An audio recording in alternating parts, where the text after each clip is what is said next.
So imagine you are sitting in this uh, really high-stakes meeting. Oh, the worst kind. Right, the kind where your pulse is just slightly elevated, the room is dead quiet, and the entire senior leadership team is just staring at you. Waiting for you to speak. Exactly. They are waiting for your analysis on a project that is, frankly, currently bleeding money. Right. No pressure at all. No pressure. And you feel it, right? You want to sound authoritative. You want to sound in control, highly intelligent, like you know exactly what you're doing. Of course you do. So you reach into your mental dictionary and you pull out this massive $20 word. Let's say you call the team strategy anachronistic, Oh, boy. and you just drop it right in the middle of your sentence. And instantly, I mean, you can just feel the temperature in the room drop. You can, because you didn't sound smart. Not at all. You sounded like you were wearing a costume. Exactly. I love that. It's the linguistic equivalent of showing up to a Monday morning strategy meeting wearing like a top hat and monocle.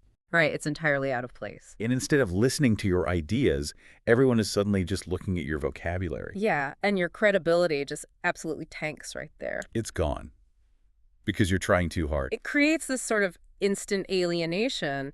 And the tragedy of it is you were probably just trying to be precise. Right. You had good intentions. And that is exactly what we are getting into today. Welcome to the deep dive. Glad to be here. Today, we are looking at this huge stack of linguistic research that proves why trying to sound smart, doing the top hat routine, is actually the fastest way to ruin your authority. It really is. We are diving deep into a meticulously curated set of notes on advanced English. Specifically, we're looking at the vocabulary, the verbs, and the structural tools used at the absolute peak of language mastery. Which is what linguists refer to as the C2 level. Right, the C2 level. And before we go a single step further, okay, let's unpack this. We need to define that term. Yeah, it's important to clarify. Because C2 level sounds like, I don't know, a security clearance for a government bunker. What exactly does that mean for you, the listener, right now? Well, it comes from the common European framework of reference for languages, but functionally, for you listening, C2 is the summit. The peak. It is the absolute peak of fluency. I mean, this isn't about knowing how to order coffee or, ask for directions to the train station. Right, we're way past that. C2 is the level where you can navigate a hostile corporate merger or decipher a really dense academic journal. Or even understand the subtle sarcasm in a piece of classic literature, right, like natively. Exactly. It is the level where you are no longer translating thoughts in your head. You are wielding language as a highly calibrated instrument. And the central thesis of the research we have today, it completely dismantles how most people think about that high-level vocabulary. It flips it on its head. The research argues that true advanced vocabulary is never decorative. It is purely functional. Which is a huge mindset shift. Yeah. So if I can use a metaphor right out of the gate here, you are essentially stepping away from a paintbrush where you're just like splashing big words on a canvas to make it look colorful. Right. And instead, you are picking up a scalpel. I love that analogy, a scalpel. You use the exact right tool for the exact right tissue, and literally nothing else will do. That functional mindset is the critical shift. If you treat complex words as ornaments just to impress people, you will fail. You'll wear the monocle. Exactly. But if you treat them as precision engineering tools designed to cut through ambiguity, you will completely command the room. So, okay. How to get that scalpel? Because I'm looking at the notes here, and the sources keep hammering this one specific idea. Which one? They say that simply learning a dictionary definition is only like 20% of the work. Yep, only 20%. If I memorize the dictionary definition of a word like I know exactly what it means, what is the other 80% that I am apparently completely missing? Well, the other 80% is understanding the ecosystem that the word lives in. The ecosystem. Yeah. The research breaks this down into 4 foundational pillars. And the first 2 are fairly straightforward. It's context and collocation. Okay, context I get. Yeah. Don't use a highly specific medical term in a financial meeting unless you're purposely using a metaphor. Right, that's easy enough. But what is collocation? Because honestly, it sounds like a real estate term, like co-locating an office. It does sound like that. But linguistically, think of collocation like chemical bonds. Chemical bonds, okay. Yeah. Words are like elements. They very rarely exist in pure isolation. They naturally bind to other specific words to create stable molecules. Oh, interesting. For example, in English, we say we commit a crime. Right. We don't do a crime or make a crime. The words commit and crime are bonded together. They are a strong collocation. Okay, I see. So if you memorize this really high-level adjective, but you don't memorize the nouns it naturally binds to, you're going to create a highly unstable, very awkward sentence. You'll sound like a translation app from like 10 years ago. Yes. Like, it's technically correct based on the dictionary, but human beings just don't talk like that. Precisely.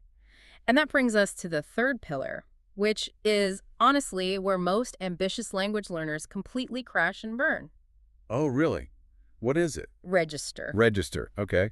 How do we visualize that? Think of register as the suspension system on a car. The suspension? Okay, I'm following. So if you take a brilliantly engineered, multi-million-dollar Formula One race car and you drive it on a really rocky dirt road, Yeah. the car is going to shatter. Right, it's going to bottom out immediately. Exactly. The engineering isn't flawed, the machine is completely perfect, but the context is entirely wrong. The suspension just cannot handle the environment. So the environment is the social setting.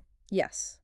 Register is your linguistic suspension. Hmm. It is your ability to adjust your language to absorb the social friction of the room you are currently in. Wow, that's a great way to put it. You have formal register, informal register, academic register, intimate register. Right, you talk to your boss differently than your spouse. Exactly. If you use a highly academic C2 level word to ask your partner to pass the salt at breakfast, the suspension breaks. It's socially jarring. Highly jarring. So the 80% of language mastery you asked about earlier, it's knowing the chemical bonds of the word and knowing exactly what kind of road that word was built to drive on. I understand the theory of that. That makes perfect sense. But let me look at this fourth pillar, because this is where I start getting skeptical. Okay, lay it on me. The sources call the fourth pillar repeated retrieval. Yes. Now, I read that, and my brain immediately translates it to, like, staring at flashcards until my eyes bleed. That's the common fear, yes. Isn't repeated retrieval just a really sanitized academic term for rote memorization? No, actually. Because we hear constantly that you should learn language naturally, right? By just immersing yourself in it. Doesn't sitting in a room forcing yourself to retrieve words completely contradict that natural process? I completely understand the resistance to that. But we really have to look at the neuroscience of how the brain actually encodes a memory. Okay, hit me with the science. Rote memorization. The flashcard method you're dreading is usually completely passive. Right, you just stare at the card. You look at the front of the card, you flip it over, you read the back. Ah, yes, apple means apple. Yeah. You are literally just reading. Yeah. Repeated retrieval is fundamentally mechanically different. How so? Because if I'm trying to remember a complex word, aren't I just searching my mental flashcards anyway? No, because retrieval requires a struggle. It is the active cognitive process of trying to pull a word out of the dark without looking at the answer. Okay. Let's say you are in a conversation or you are writing an email, and you know there is a specific razor-sharp word for the concept you want to express. But you can't quite get it. Exactly. You can feel it right on the tip of your tongue. Your brain has to work. It searches, it strains, it struggles. And it's usually incredibly frustrating. It is. But that exact friction, that struggle, is what thickens the myelin sheath around the neural pathway in your brain. Wait, really? The physical struggle builds the pathway. Yes. When you finally retrieve the word, or even if you have to go look it up after struggling for a full minute, the brain essentially says, oh, wow, this information is vital for survival. I had to spend a lot of metabolic energy looking for it. So it keeps it closer next time. Exactly. I better store it closer to the surface next time. Rote memorization is just painting a path on the grass. Repeated retrieval is paving a highway. Okay, the neuroscience makes sense. Hmm. The struggle is the actual mechanism of learning. Yes. But practically speaking, how does that work for you, the listener, in real life? Well, Because if I am in the middle of a live project update with the senior leadership team, I cannot pause for 30 seconds, close my eyes, and mentally struggle to retrieve the word anachronistic. no, definitely not. I'll look like I'm having a software crash. You would, and you absolutely shouldn't pause. Okay, so when do I do it? In a high-stakes live environment, you use the vocabulary that is already fully baked, the words you have already mastered. Right. The retrieval practice happens in your low-stakes environments. Yeah. Like drafting an email. Exactly. It happens when you are drafting the email and you refuse to use the generic word. You take that extra 2 minutes to struggle and retrieve the precise one. Aye. Or it happens when you are reading an article, you see a specific structure, and you force yourself to recall its opposite. You build the highway offline so that when you are in the boardroom, the scalpel is instantly right there on the tray. Okay, the struggle happens in the draft, not in the delivery. I buy that. That makes total sense. It's all about preparation. So we've established that relying on superficial definitions leaves us with blunt tools, right? And that we need to understand the chemical bonds, the social suspension, and the neural struggle of these words. The 4 pillars. Exactly. So let's actually put this into practice. If I'm in that boardroom or I'm writing a critical proposal, what is the absolute first linguistic tool I need to reach for to build an argument? You have to start with the foundation of the action. You need verbs. Verbs, not the fancy nouns. No, verbs. Verbs are the engines of academic and professional discourse. And the sources provide a really specific cluster of high-level verbs to master for C2 level. They are argue, assert, contend, maintain, imply, demonstrate, and establish. Okay, now let me stop you there, because if I open a thesaurus right now, it will probably tell me that half of those are just synonyms for each other. It will. And it's lying to you. Because if I'm writing a 10-page report, my instinct is just to rotate through argue, assert, and contend purely so I don't sound repetitive. Right. Elegant variation. Yeah. Are you telling me that if I swap assert for demonstrate purely for variety, I'm making an actual structural error? You are potentially making a fatal error in your argument. Wow. Fatal? Yes. Treating these as interchangeable synonyms is exactly what the C2 mindset trains you out of. Every single one of these verbs carries a very specific weight of evidence, a distinct direction of force, and a totally unique legal or academic posture. Okay, show me the difference. Let's take assert and demonstrate. Let's say I'm writing an email to the CEO. Our new marketing campaign is failing, and I need to stop it before we lose another $1 million. High stakes. Very high stakes. What happens if I write, I assert that this campaign is failing? Okay, if you write, I assert, you are planting a flag in the ground. Planting a flag. The etymology of assert, it actually relates to putting your hand on a slave to claim them as property. It is a bold, physical claim of ownership over an idea. Oh, wow. So when you assert something to the CEO, you are stating it forcefully and with absolute confidence. Okay, but that sounds like exactly what I want to do. I want to be confident. Yes, but here is the critical psychological catch. An assertion inherently implies that you are making the claim prior to showing the undeniable proof. Prior to the proof. Yes. You are basically saying, listen to me, I am confident this is true. It relies entirely on your personal authority. Ah. So if the CEO does not already trust your authority, your assertion means absolutely nothing. I see. I'm claiming it's true, but I haven't shown the math yet. Exactly. You're saying, trust me. Now swap the verb. What if you write, the Q3 data demonstrates that this campaign is failing.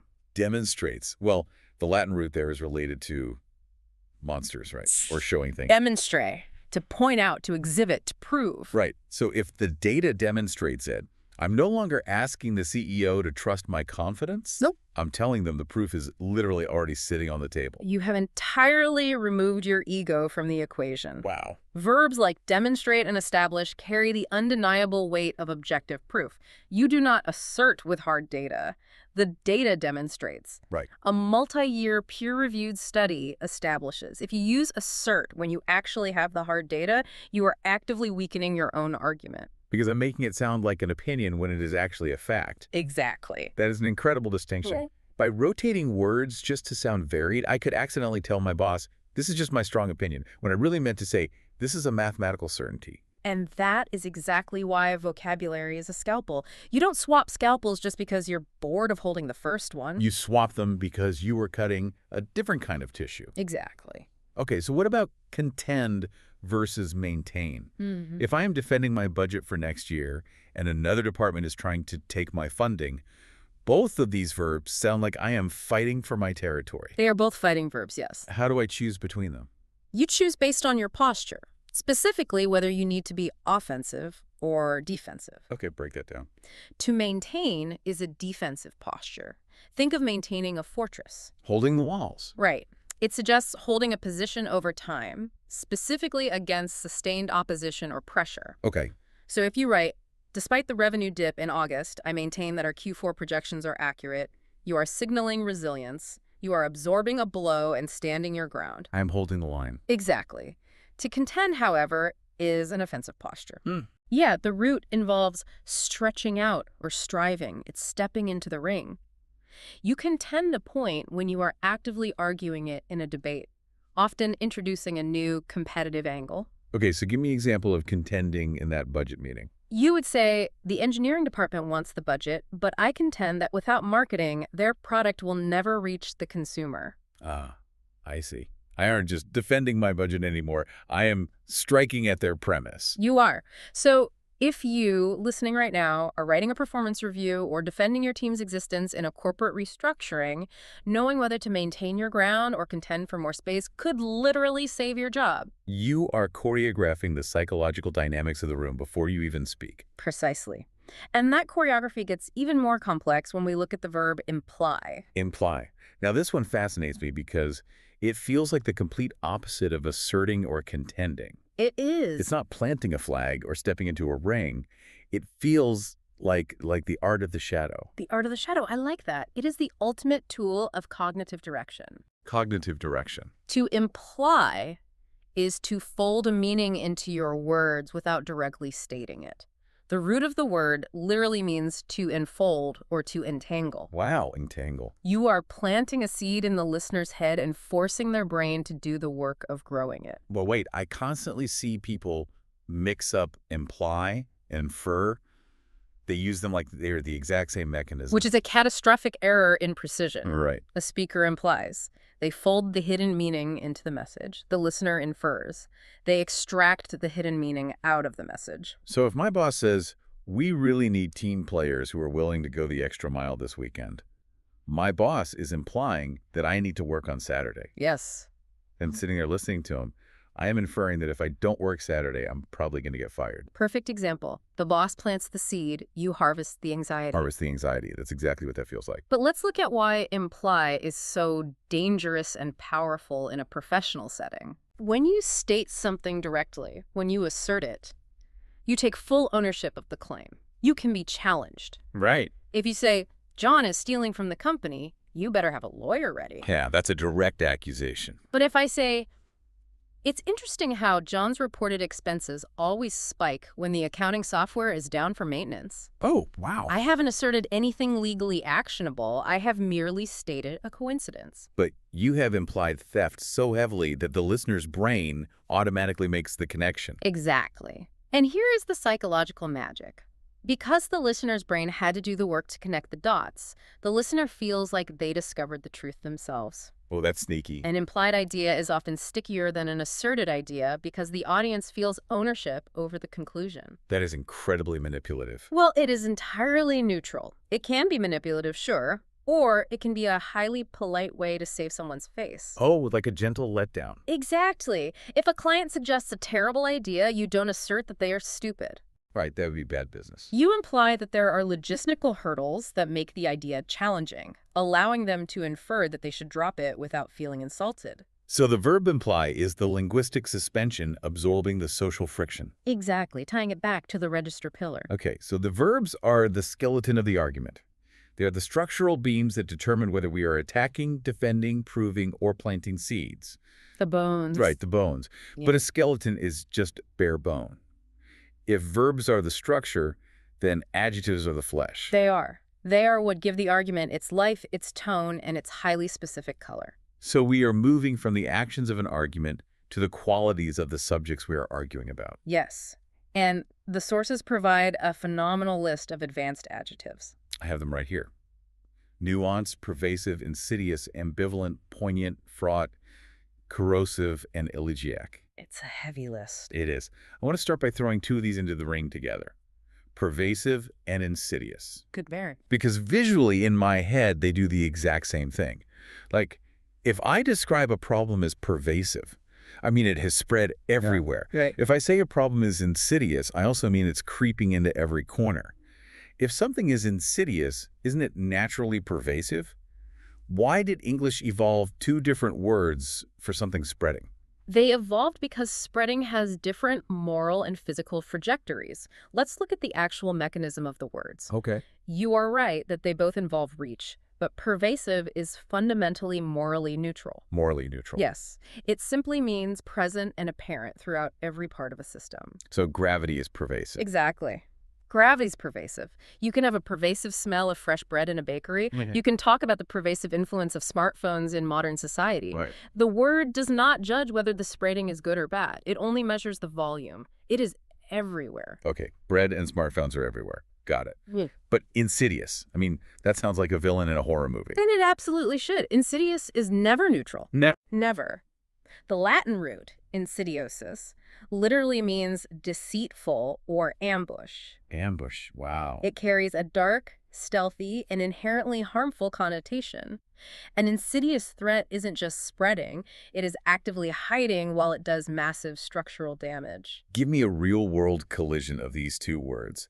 How do I use them differently in a meeting? Let's look at technology design. Right. The use of push notifications on your phone is pervasive. Every app has them, they are everywhere, they constantly buzz. Right, they're annoying, but they're obvious. Exactly. But an algorithm designed by a social media company that subtly prioritizes content that makes you angry because their internal data shows that angry users stay on the app 5 minutes longer. Oh. That is insidious. Wow, because I don't realize I'm being manipulated. The harm is hiding. Exactly. The harm is stealthy. An insidious disease, like certain types of cancer, is one that grows quietly and does catastrophic damage long before you ever feel a single symptom. That's terrifying. Or an insidious rumor in an office. It doesn't blow up in a loud argument. It destroys a colleague's reputation quietly from the inside out over 6 months. So if you are writing a report on a competitor's market strategy, calling it pervasive just means they're everywhere. Right. But calling it insidious means they're quietly setting a trap that will destroy your supply chain next year. The choice of adjective completely changes the threat level. The stealthy harm. The choice completely rewrites the reality of the situation. A stealthy harm. I love that distinction. Let's move to the next grouping. Okay, let's do it. The sources suggest organizing these adjectives by their functional terrain, which honestly makes total sense for that repeated retrieval pillar we talked about. Grouping helps the brain store them, yes. The next group deals with emotional complexity, Mm-hmm. and it includes ambivalent, poignant, and elegiac. Let's start with ambivalent because from a C2 perspective, it is one of the most chronically misused words in the corporate world. Oh, I hear it used strangely all the time. Yeah. People will say it to mean, like, I don't care. Yeah. Someone asks, where do you want to go for lunch? And the response is, I'm ambivalent. And it drives linguists absolutely crazy. Why? Because they are confusing ambivalence with apathy or indifference. Ah. Apathy means you have no feelings, you are flatlining emotionally. Ambivalent is the exact opposite of having no feelings. Wait, really? Look at the prefix. Ambi, like ambidextrous, using both hands. Exactly. Ambi means both, and valent relates to value or strength. Both strengths. If you are ambivalent, you have strong, powerful, and completely contradictory feelings pulling you in two opposite directions simultaneously. Wow. So I am not numb. I am being torn apart. Precisely. You are deeply conflicted. If you are offered a massive promotion that comes with a huge salary increase, but it requires you to move across the country away from your aging parents, Yeah, that's a tough spot. you are not apathetic about the promotion. You are intensely ambivalent. Right. I desperately want the financial security, and I desperately dread the guilt of leaving. Exactly. Using ambivalent correctly in a negotiation signals that you understand the complex, competing desires at play. Like saying, our team is ambivalent about the merger. We love the capital injection, but we fear the loss of creative control. Yes. That is a highly precise C2 level assessment. You aren't saying the team doesn't care. You're saying the team is torn. That makes so much sense. It's the pain of wanting two incompatible things. Now, what about poignant and elegiac? Yeah, they both live in the emotional realm of sadness, right? They do, but with entirely different mechanisms of grief. Okay, break them down. Poignant comes from the same root as puncture or point. It means sharply touching, piercing the heart. Kinkshring. Okay. It is an acute, sudden emotional spike. It usually evokes a keen sense of sadness or regret, but it is often mixed with a sharp realization of beauty. Oh, like seeing an old photograph. Yes, exactly. Seeing a photograph of your grandparents laughing when they were 20 years old is poignant. It punctures you. It does. It is sharp, immediate, and overwhelmingly human. And how is elegiac different? Because it sounds so poetic. It is highly poetic. It comes from elegy, which is literally a poem written for the dead. Oh, wow. But in advanced English, we don't just use it for funerals. An elegiac tone is specifically mournful about the passage of time. The passage of time. It is the deep, resonant reflection on something beautiful that is lost and can never, ever return. But why do we need that specific word in a professional or academic context? Why not just say sad? Because sad is a blunt instrument. Okay. Let's say you are a journalist and you are writing an article about the decline of the American shopping mall. Right, the abandoned malls. If you say the empty mall is sad, it just sounds pathetic, like a rainy Tuesday. Yeah, it doesn't really capture the scale of it. But if you write that walking through the abandoned food court was an elegiac experience, you are communicating a profound cultural mourning. Oh, wow. You are saying, this was once a vibrant hub of teenage life and commerce, and its era is definitively over. Elegiac is that specific sunset feeling. That sunset feeling. It elevates the observation from a simple emotion to a historical reflection. That sunset feeling. I mean, that is going to stick with me. I love that. It's powerful. Okay, so the next category the sources outline is destructive or tense states. And this features the adjectives fraught and corrosive. Ah, yes. And this is the perfect moment to revisit our second pillar. Collocation, the chemical bonds of words. Right, because I hear fraught used strangely all the time. People will say things like, oh, I'm feeling so fraught today, Which is wrong. which is structurally incorrect based on its collocations. Why? Fraught originally comes from the concept of freight, like a ship loaded with cargo. Okay, cargo. Over time, it evolved to mean laden with or filled with something invisible, usually tension, anxiety, or extreme risk. It's the feeling of walking a tightrope over a canyon. Yes, but the critical rule, the chemical bond, is that a situation is fraught. A person is not fraught. Oh, so I can't be fraught. No, you are anxious. The negotiation is fraught. The silence in the room is fraught. Ah, the vessel is fraught. Exactly, and notice the preposition it bonds with. We say a situation is fraught with danger or fraught with historical baggage. We do not say it is fraught of danger. Exactly. Understanding that chemical bond is the difference between sounding like a native C2 speaker and a learner translating from a textbook. Okay, and what about corrosive? I assume this is about, like, acid-eating metal. Literally, yes. But metaphorically, which is how we use it at the advanced level, it describes a very specific timeline of destruction. A timeline. When something is corrosive, it is not an explosion. An explosion destroys a building in 1 second. Right. Corrosive is the slow, invisible, relentless eating away of a foundation over years. Give me a corporate example of that. Gossip. Oh. Gossip doesn't blow up a company overnight. But a culture of unchecked gossip is deeply corrosive to team trust. It slowly rusts the team apart. Exactly. Over 3 years, it eats through the structural integrity of the department until the whole thing just collapses. So if you are diagnosing a systemic problem in an organization, calling it damaging is just vague. Very vague. But calling it corrosive paints this terrifyingly precise picture of structural decay. It does. Which brings us to the final adjective in the list, which the sources place in a category of its own. They call it intellectual depth. Yes. And the word is nuanced. Nuance. If you take only one adjective from this entire deep dive, let it be nuanced. It is the ultimate marker of an educated critical mind. It essentially means the opposite of black and white, right? Yes. It means characterized by subtle, almost microscopic shades of meaning, expression, or sound. Right. The human brain, especially in our current media environment, loves binary thinking. Oh, absolutely. Good or evil, success or failure, left or right. It is cognitively easy to think in binaries. You don't have to burn calories. But reality is almost never binary. Exactly. When you describe an argument, a policy, or a piece of art as nuanced, you are praising it for acknowledging the immense, messy complexity of reality. Give me an example of a nuanced policy. A nuanced approach to climate change legislation recognizes that you have to protect the environment while simultaneously ensuring that coal miners don't instantly lose their ability to feed their families. Right. It's the micro adjustments on a dial rather than just an on-off switch. Exactly. Using the word nuance is almost a signal to the room that you are refusing to simplify a complex problem. You are demanding intellectual rigor. It forces everyone to slow down and look at the shadows, not just the bright lights. Beautifully put, yes. Okay, so let's look at where we are. We have the precise verbs to build the action and the posture of our argument. We have the skeleton. Right.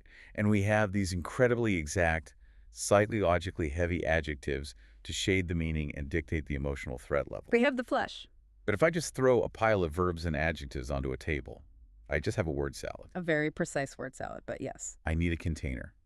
I need to know how to structure the text itself. Which is exactly where the sources transition us next. Yeah. We are moving from the bricks and the paint to the actual architecture of thought. The structural and literary frameworks. Yes, the concepts we use to build the house. And the sources provide a list. Motif, irony, foreshadowing, moral ambiguity, framework, premise, implication, tension, and trajectory. It's a fantastic list. Now, looking at this list, half of these sound like they belong in a corporate boardroom, and half of them sound like they belong in a college literature class. They do crossover, yes. Let's start with the business side. I want to try an analogy to clarify framework versus premise, because people use them interchangeably all the time. Let's hear it.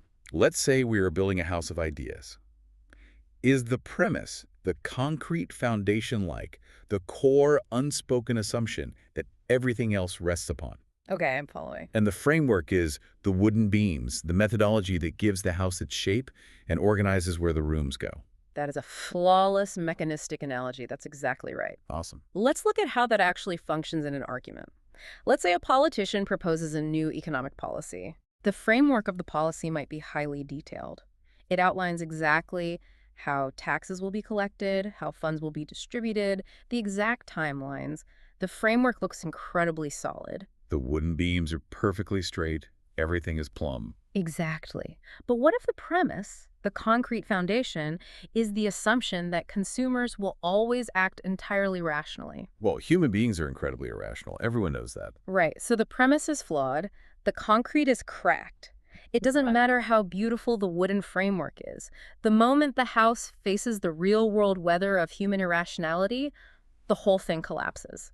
That is such a powerful tool for a debate. Yeah. If you are critiquing a proposal, attacking the framework is just arguing over details. Yes. You're arguing about wallpaper. But attacking the premise is destroying the foundation. Exactly. And to expand on your house analogy, how does implication fit in? Oh yeah, where does implication go? The implication is what happens once the house is built and lived in. It is the unstated logical consequence of the structure. What does building this massive house mean for the drainage of the entire neighborhood? Oh, the ripple effect. Yes. If we implement this new AI technology, which has a solid premise and a great framework, what is the implication for our entry-level workers? Will they be obsolete in 2 years? So the implication is the shadow the house casts on the future. I love that. Yes, the lived experience of the idea over time, which leads perfectly to trajectory. Trajectory, like a rocket. Yes. Trajectory is simply the path an argument, a historical event, or a market trend is taking through the air. You look at where it started, the velocity it currently has, and you predict exactly where it will land. Right. The trajectory of our current spending guarantees bankruptcy by Q3. It's predicting the landing spot based on the current math. Okay, so those are the academic architectural tools. But then we have the second bucket, the literary analysis tools. Motif, irony, foreshadowing, moral ambiguity, and tension. Yeah. I can vividly imagine a listener asking right now, I am a supply chain manager. Yeah. Why on earth do I need to know about literary motifs or irony for a logistics meeting? It is a deeply pragmatic question. Right. And the answer lies in how human neurobiology works. Human beings are not logic processing machines. We are story processing machines. We love a narrative. We understand the chaos of the world by forcing it into a narrative structure. Even in a logistics meeting, you are not just presenting numbers on a spreadsheet, you are telling a story about reality. That's a great point. If you master literary tools, you master the matrix of human perception. Okay, so show me how a supply chain manager uses motif. In literature, a motif is a recurring element, right? Yeah. Like the color green in The Great Gatsby. Exactly. How does that apply to logistics? In business, a motif is a recurring pattern of behavior or failure that reveals a deeper systemic theme. Let's say you are looking at 5 years of supply chain data. If you point out that every time the company attempts to expand into Asia, there is a sudden catastrophic breakdown in communication with local vendors, you have identified a motif. Wow. You aren't just looking at isolated data points anymore. You are showing the board the recurring thematic failure in their corporate DNA. You become the smartest person in the room because you see the narrative pattern that everyone else completely missed. You are seeing the code behind the events. Precisely. Now, what about irony? Irony is a tricky one. It is the stark, often painful contrast between expectation and reality. It is when an action produces the exact opposite of its intended result. Give me a corporate irony. Let's say corporate HR implements a mandatory, extremely rigorous employee wellness tracking system to reduce stress. Okay. But the tracking system is so complicated that it causes massive anxiety, and everyone's stress levels absolutely skyrocket. Right. That is incredibly ironic. Exactly. If you stand up in a meeting and say, the irony of our wellness initiative is that it has become our primary driver of burnout, you immediately capture the entire room's attention. Because it highlights the absurdity. Yes. Irony cuts through corporate speak like a razor because it highlights that absurdity. Yeah. It is a highly sophisticated way of pointing out a failure without just whining or complaining. And moral ambiguity. That sounds incredibly heavy for a standard Tuesday meeting. Because it is heavy. Moral ambiguity is the recognition that there is no clear right or wrong answer, only competing ethical compromises. Competing compromises. Yeah. If a tech company discovers that their new safety algorithm requires scraping user data without explicit consent to function perfectly, they are facing moral ambiguity. Do they prioritize absolute physical safety or absolute data privacy? Right. Using the term moral ambiguity elevates the conversation from a basic logistics problem to a profound ethical crossroad. It requires the room to be nuanced. Precisely.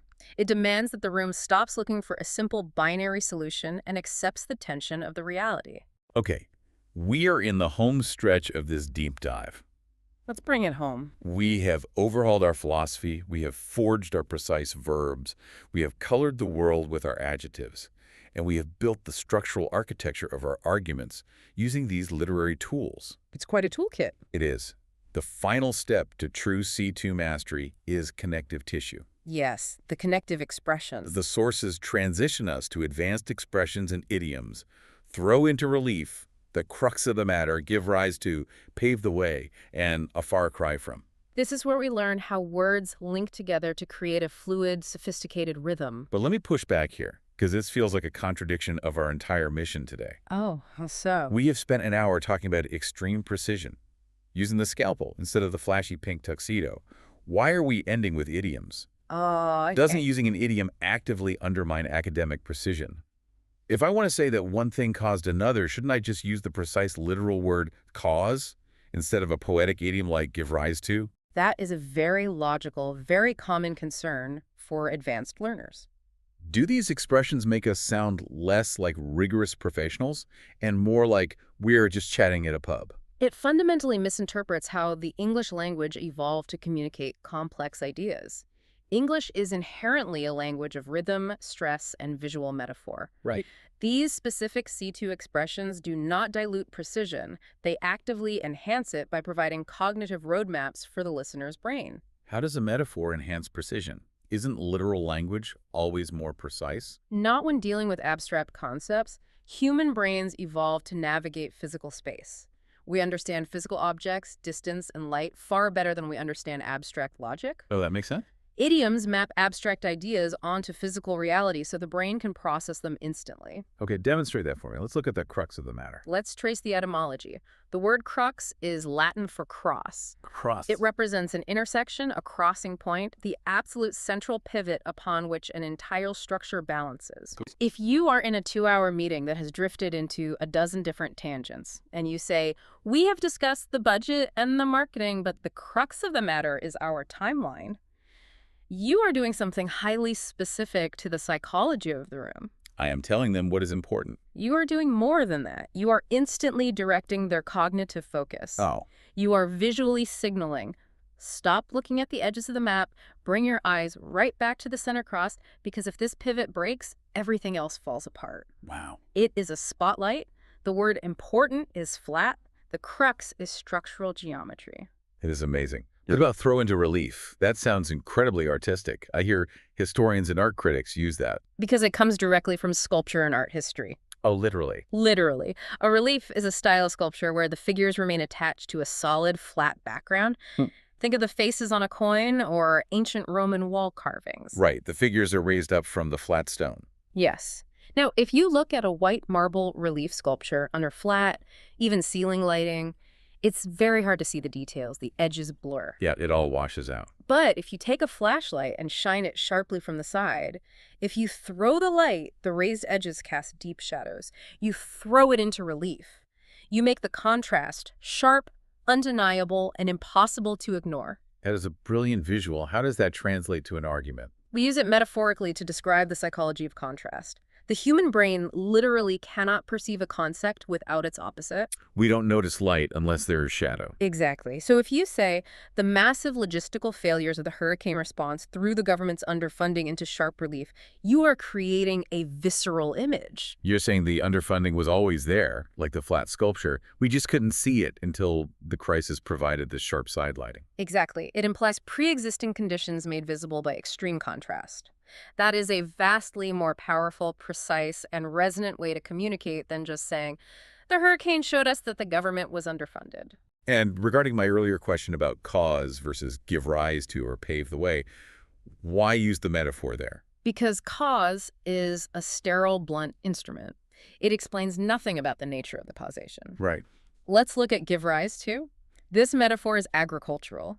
It implies an organic, almost inevitable growth from a specific set of environmental conditions. Okay, give me an example. If you say, the oppressive new tax laws gave rise to a black market, you are suggesting that the black market grew naturally out of the toxic soil of those laws.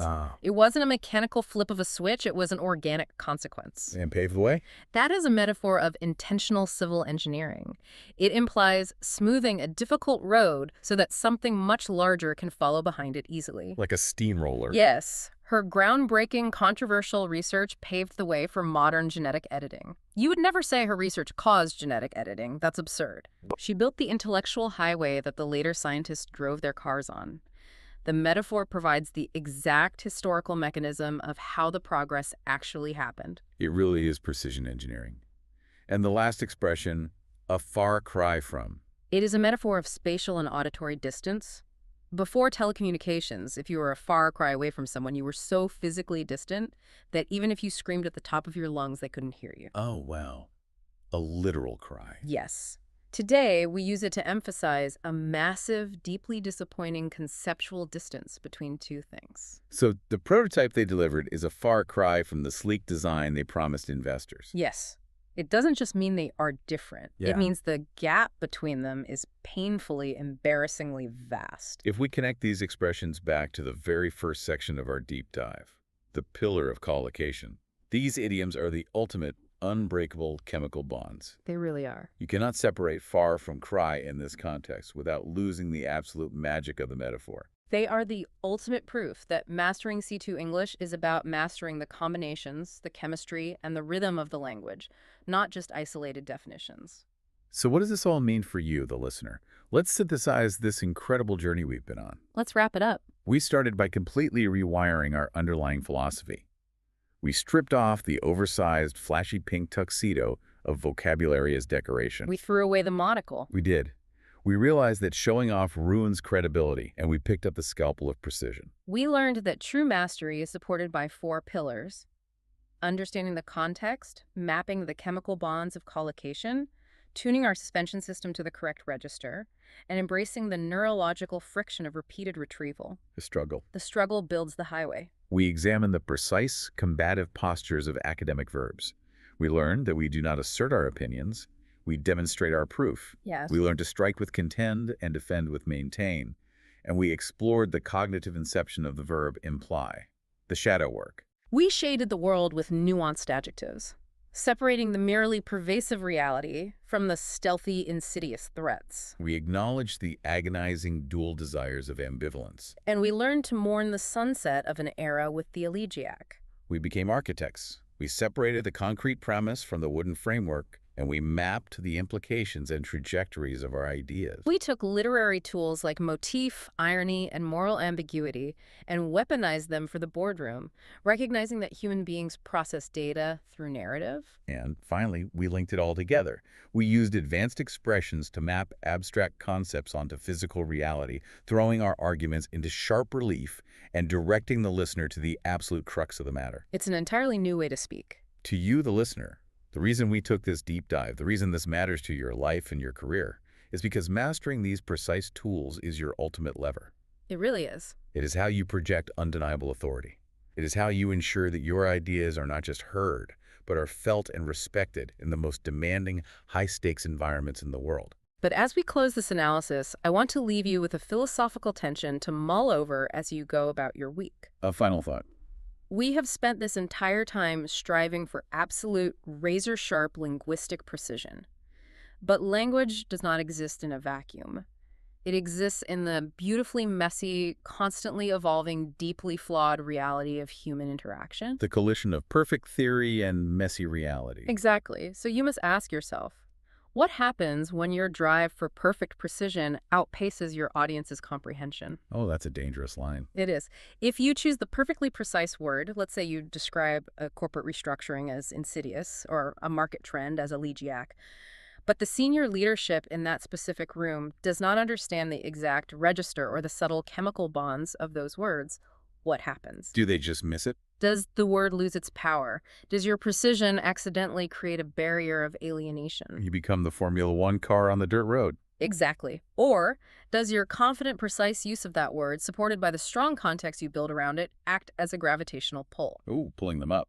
Do you elevate the entire room, pulling your audience up to that C2 level with you? That is the ultimate test. Navigating that delicate, thrilling balance between uncompromising precision and absolute clarity, that is the true tension you will have to master on your own trajectory forward. The scalpel is only a miracle tool if the patient understands the surgery. What a profound, brilliant place to leave it. Oh. Thank you for joining us on this incredibly deep dive. We will see you next time.